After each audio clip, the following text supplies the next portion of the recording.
Do you know your medicine?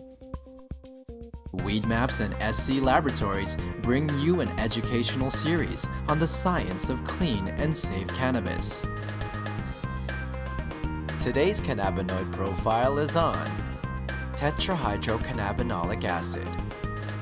THCA is another cannabinoid found in the cannabis plant. THCA stands for tetrahydrocannabinolic acid.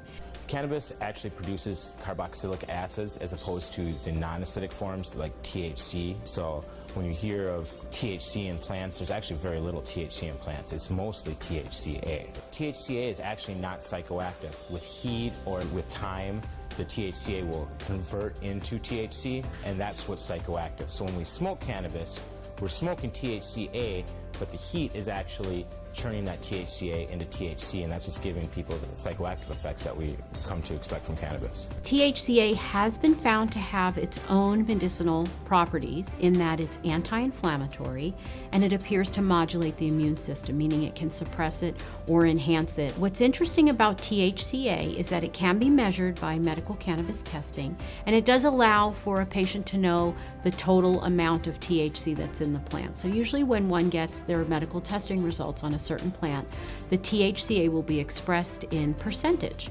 And let's just say it's about 16%, and then the THC may be in a very small amount, but overall added together, that's what gives you the potency of THC. We have a drawing of basically the synthetic pathway that THCA takes. So we start out with geranyl pyrophosphate and allopulic acid.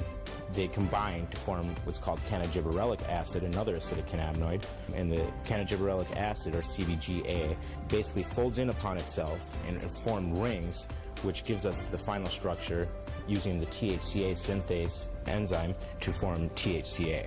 And THCA we have down here is very similar to THC. The only difference is this carboxylic acid group that's attached to the THCA. So when heat occurs or over time, that carboxylic acid will release as CO2, and we'll be just left with THC. Now, interestingly, when one tests medical cannabis in a lab, there are different methods, and the method that many labs use is called gas chromatography. Now, unfortunately, gas chromatography requires heating up of the plant, so what happens is the THCA actually gets decarboxylated in the lab. And that's why we use HPLC, because we feel that the acidic cannabinoids play a very important role, and knowing the ratio between the THCA and THC is important for judging the quality of the cannabis as well as the effects the cannabis is going to have on the patient. So it's very important. And with other products such as edibles or non-inhaled products, it's much more important because, as I said, THCA has very different properties physiologically as well as psychologically than the THC. It's very important to know those numbers in the non-inhaled products. So you actually have a very accurate measurement of the THC that's in the plant. There's nearly enough study that's gone into THCA or some of these other acidic cannabinoids. The studies that have been done show very great promise in the possibilities of these acidic cannabinoids and different administration routes and stuff like that. So hopefully with the work we're doing here at SC Labs, bringing awareness of these compounds and showing people what compounds are actually in their medicine, will bring about that awareness, and we'll be able to inspire people to pick up the torch and carry it further and get this research done and start finding out exactly what benefits these compounds can have. But there needs to be a lot more research.